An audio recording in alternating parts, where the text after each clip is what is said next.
Shalom saudara-saudara yang dikasihi oleh Tuhan. Malam hari ini kita bersyukur kepada Tuhan bahwa Tuhan selalu peduli, Tuhan selalu merancangkan apa yang terbaik dan terindah di dalam diri kita masing-masing, sehingga saat ini kita kuat, sehat menjalani hidup yang Tuhan anugerahkan, dan juga pada saat ini memberikan kita waktu sejenak untuk mendekatkan diri kita kepada Tuhan melalui renungan pada malam hari ini.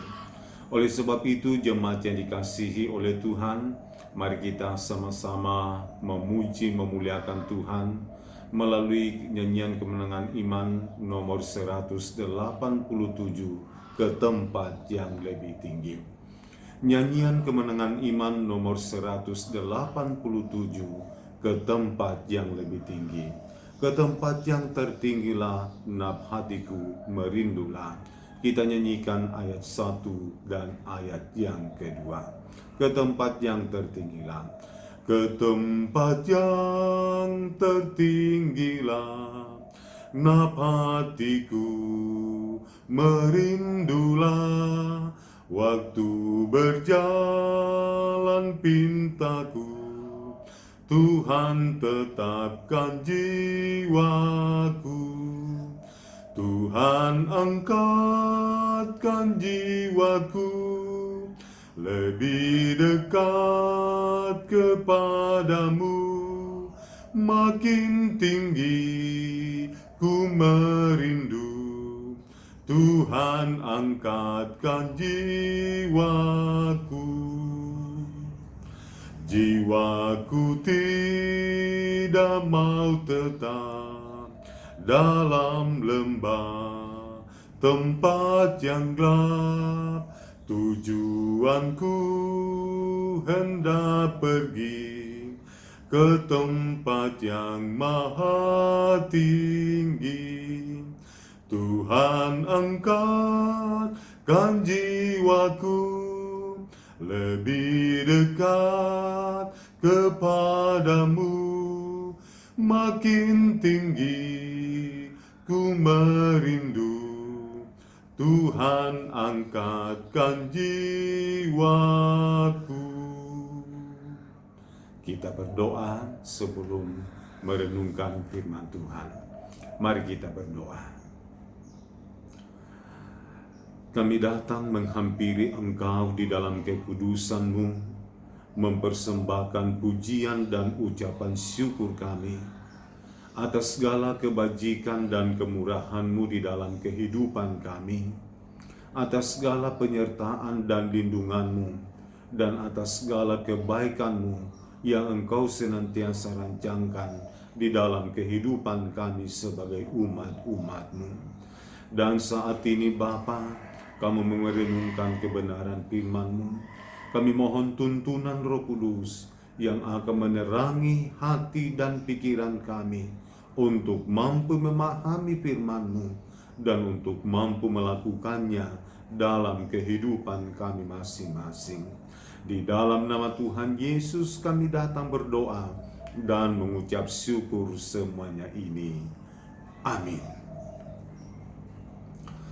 Baik saudara-saudara yang dikasihi oleh Tuhan, firman Tuhan saat ini saya pilih dari 2 Korintus pasal 4 ayat yang ke-18.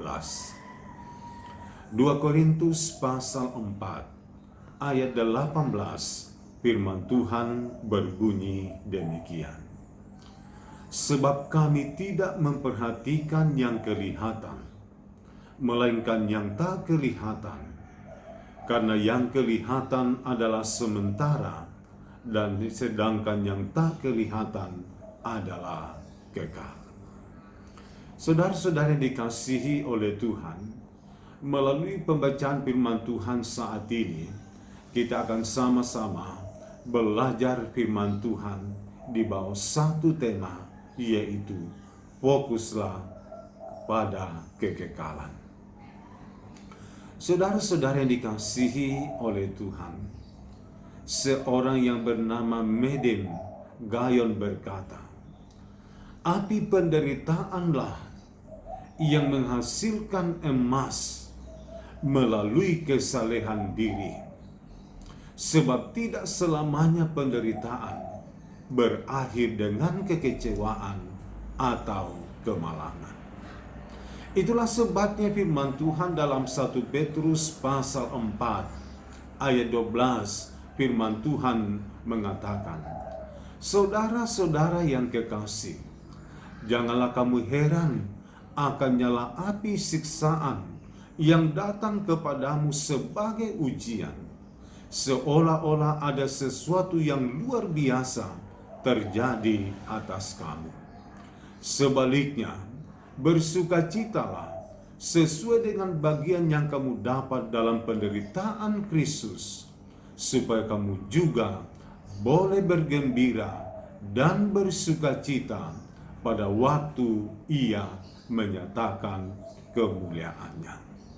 Saudara-saudara yang dikasihi oleh Tuhan, di sini kita melihat bahwa Tuhan Yesus memperingatkan kita bahwa kita akan menghadapi aneka masalah di dunia, dan tidak ada orang yang kebal terhadap penderitaan atau dilindungi dari penderitaan sehingga tidak mengalami penderitaan. Tetapi dikatakan bahwa semua orang pasti mengalaminya atau pasti mengalami penderitaan di dalam kehidupan. Saudara-saudara, hal inilah yang bisa membuat kita tidak fokus kepada kekekalan atau tidak fokus kepada Allah. Atau inilah yang membelokkan arah pandang kita kepada Allah, yang justru berakhir dengan hal-hal yang buruk. Itulah sebabnya firman Tuhan saat ini mengajar, mendorong kita selalu fokus kepada kekekalan di dalam surga, sebab dari situlah kita mendapatkan kekuatan untuk menghadapi masalah tersebut. Maka itulah yang akan kita renungkan secara bersama pada saat ini, bahwa kenapa kita harus fokus kepada kekekalan, apa yang menjadi alasannya sehingga hanya kita harus fokus kepada kekekalan di dalam diri kita ini. Maka alasan yang pertama yang saya dapat simpulkan adalah karena kekekalan adalah tujuan hidup yang sebenarnya. Ingat saudara-saudara, bahwa hanyalah kekekalan yang menjadi tujuan hidup yang sebenarnya di dalam kehidupan kita ini. Saudara-saudara, menjalani hidup di dunia ini, itu berarti kita harus menetapkan tujuan kehidupan. Memang ada beberapa macam tujuan yang sedang dikejar manusia pada zaman sekarang ini. Seperti mengejar supaya menjadi orang kaya, menjadi idola di dalam hidupnya, atau menjadi populer dan sebagainya. Namun menurut firman Tuhan bahwa tujuan seperti ini hanyalah tujuan yang kesekian saja di dalam diri setiap orang percaya. Tetapi tujuan utamanya atau tujuan yang sebenarnya adalah kekekalan, di mana di dalam kekekalan itulah kita menjadi serupa dengan Kristus. Saudara-saudara yang dikasihi oleh Tuhan, kita harus fokus kepada kekekalan di dalam diri kita, karena itulah cara yang kita lakukan untuk menemukan dan untuk mencapai tujuan tersebut di dalam diri kita. Ingat bahwa mengalihkan perhatian dari Allah kepada yang lainnya justru membuat kita kehilangan tujuan hidup yang sebenarnya. Sebab ingat bahwa ketika seseorang kehilangan tujuan hidup yang sebenarnya, maka itulah menyebabkan orang menjadi frustrasi, kemudian stroke, dan akhirnya stop atau mati di dalam dirinya. Yang kedua, kenapa kita harus fokus kepada kekekalan? Tahu apa yang menjadi alasannya sehingga kita dituntut untuk selalu fokus kepada kekekalan. Alasan yang kedua adalah karena ada janji yang kekal di balik dari semuanya itu. Saudara-saudara, tidak semua masalah itu besar, tetapi semuanya penting di dalam proses pembentukan diri yang dikerjakan oleh Allah, yang dipakai oleh Allah untuk membuat iman kita mengalami pertumbuhan. Tidak ada seorang Kristen yang bertumbuh tanpa melalui sebuah proses di dalam dirinya. Dan tidak ada cara lain yang dipakai oleh Allah untuk membuat diri kita bertumbuh, untuk mengalami pertumbuhan iman di dalam diri kita ini. Perhatikan beberapa orang yang disebut tokoh-tokoh di dalam Alkitab, bahwa semuanya mereka melalui sebuah proses di dalam kehidupan. Apakah itu melalui ujian atau pencobaan diri. Sebab Allah memakai setiap masalah untuk menarik kita lebih dekat kepada Tuhan. Dengan cara bahwa ketika ada masalah, carilah Tuhan, mendekatlah kepadanya, bergantunglah kepadanya, dan andalkanlah Dia dalam seluruh langkah kehidupanmu. Saudara-saudara, iblis memang merencanakan kebinasaan di balik setiap masalah yang kita alami. Tetapi ingat bahwa Allah menggunakan setiap masalah tersebut untuk memproses diri kita menjadi pribadi yang dewasa di dalam kehidupan kita ini. Itulah sebabnya firman Tuhan saat ini mendorong kita bahwa janganlah arahkan fokus kita kepada yang kelihatan, melainkan yang tak kelihatan. Janganlah arahkan pandangan kita kepada yang kelihatan, seperti masalah, seperti penyakit, seperti kemauan dunia, seperti penderitaan di dalam diri kita. Jangan arahkan fokus kita, jangan arahkan pandangan kita kepada hal-hal seperti itu yang firman Tuhan katakan hal-hal yang kelihatan, dan semuanya itu dianggap sebagai hal yang hanya sementara di dalam diri kita ini. Tetapi arahkanlah pandanganmu kepada yang tak kelihatan, yaitu janji yang kekal atau janji yang bersifat di dalam kehidupan kita bagi setiap orang yang selalu mengasihi Allah di dalam dirinya. Tuhan memberkati kita melalui firman-Nya saat ini. Amin. Baik saudara-saudara yang dikasihi oleh Tuhan, mari kita sama-sama datang berdoa kepada Tuhan. Saya akan mendoakan saudara-saudara kepada Tuhan saat ini, supaya Allah selalu menjadi penolong dan pelindung di dalam menjalani kehidupan. Mari kita berdoa.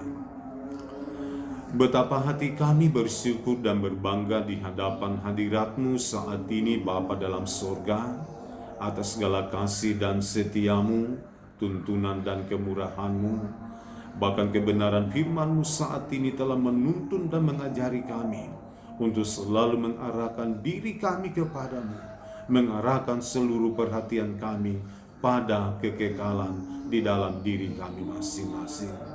Ya Roh Kudus, kami mohon tuntunan dan pertolongan-Mu, bahwa berikanlah kami kekuatan, berikanlah kami hikmat dan kemampuan untuk mampu melakukan firman-Mu ini, sehingga ketika ada masalah, ketika ada tantangan, ketika ada penderitaan, ketika apapun yang kami alami di dunia ini, kami akan selalu fokus kepada kekekalan di dalam diri kami. Bapa di dalam surga, saat ini hamba-Mu datang berdoa kepadamu, mendoakan untuk seluruh jemaat-Mu. Tolonglah mereka semua supaya terus bertumbuh di dalam iman pengharapan kepadamu Tuhan. Hidup senantiasa mampu mengutamakan Tuhan di atas segala-galanya, supaya hidup yang Tuhan anugerahkan benar-benar dibaktikan untuk kemuliaan bagi nama-Mu Tuhan. Saat ini kami datang berdoa kepadamu, mendoakan jemaat-Mu dalam pekerjaan. Tuhan tolong pimpin dan sertai. Bagi jemaat-Mu yang sedang bergumul mencari lapangan pekerjaan, Tuhan yang membukakan peluang kepada mereka. Jemaat-Mu yang sedang menghadapi masalah, pergumulan-pergumulan, berikanlah solusinya. Namun yang terpenting juga bahwa mampukanlah menghadapi, kuatkan iman percaya untuk mampu menghadapi tantangan dan persoalan hidup apapun yang harus dialami. Bapa di dalam sorga, hamba berdoa kepadamu buat jemaat-Mu yang sakit. Oh Tuhan, tolonglah mereka, lepaskan dari pergumulan penyakit saat ini, supaya oleh kelepasan dan kebebasan Tuhan, maka mereka mendapatkan ketenangan di dalam kehidupan dan dapat melaksanakan aktivitas-aktivitas yang seharusnya dilakukan di dalam kehidupan. Ya Bapa di dalam surga, kami datang berdoa kepadamu. Tentunya dalam menjalani hidup ini, ada berbagai macam perjuangan kehidupan, ada berbagai macam upaya-upaya yang harus dilalui untuk menemukan hidup yang berkemenangan di hadapan hadirat-Mu. Dan itulah sebabnya Engkau yang menolong, Engkau yang memimpin, Engkau yang selalu memegang tangan mereka, sehingga apapun yang dihadapi, mereka terus mampu melewatinya dan tampil sebagai pemenang-pemenang dalam hidup beriman kepada-Mu Tuhan. Bapa di dalam sorga, Engkau memberkati selalu dalam kehidupan, memberkati secara pribadi, memberkati dalam rumah tangga, memberkati bersama dengan keluarga, supaya umat-umat-Mu ini menjadi pribadi-pribadi yang selalu diurapi dan diberkati oleh Tuhan dalam hidup mereka masing-masing. Bapa di dalam sorga, kami datang berdoa kepadamu, walaupun kami tetap masih diperhadapkan kepada pandemi saat ini, namun kami yakin dan percaya bahwa di dalam lindungan-Mu Tuhan, di dalam otoritas kuasa-Mu, maka kami semua tetap kuat, sehat menjalani hidup, diberikan kondisi-kondisi yang prima, sebab kuasa Tuhan lebih besar daripada pandemi yang sedang kami alami. Ya Bapa di dalam sorga, kami terus juga mengingat saudara-saudara kami yang ada di Masamba dan sekitarnya, yang mengalami bencana alam. Tuhan, Engkau memulihkan mereka. Tuhan memberikan kekuatan kondisi yang prima. Tuhan selalu memberikan kekuatan iman sukacita dalam menghadapinya, supaya melalui bencana alam ini, semuanya itu menjadi pelajaran yang berharga untuk terus selalu mendekatkan diri kepada-Mu Tuhan. Terima kasih Bapa di dalam surga.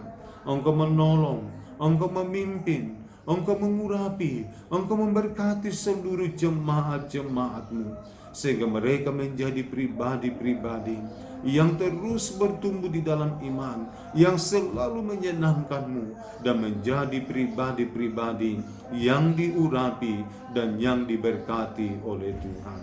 Sebentar ya Tuhan, ketika kami beristirahat, Tuhan lindungi dan pagari kami dengan kuasa-Mu, supaya kami dipulihkan kondisi kami, terlindung dari rongrongan orang jahat, dari penyakit-penyakit, sehingga besok pagi kami bangun dengan tubuh yang segar untuk siap menjalani hidup, dan yang terpenting untuk siap menikmati berkat-berkat yang baru daripada-Mu Tuhan. Terima kasih Bapa di dalam surga. Di dalam nama Tuhan Yesus kami datang berdoa dan mengucap syukur semuanya ini. Amin. Selamat malam seluruh jemaat yang dikasihi oleh Tuhan. Shalom dan Tuhan Yesus memberkati kita semua. Amin.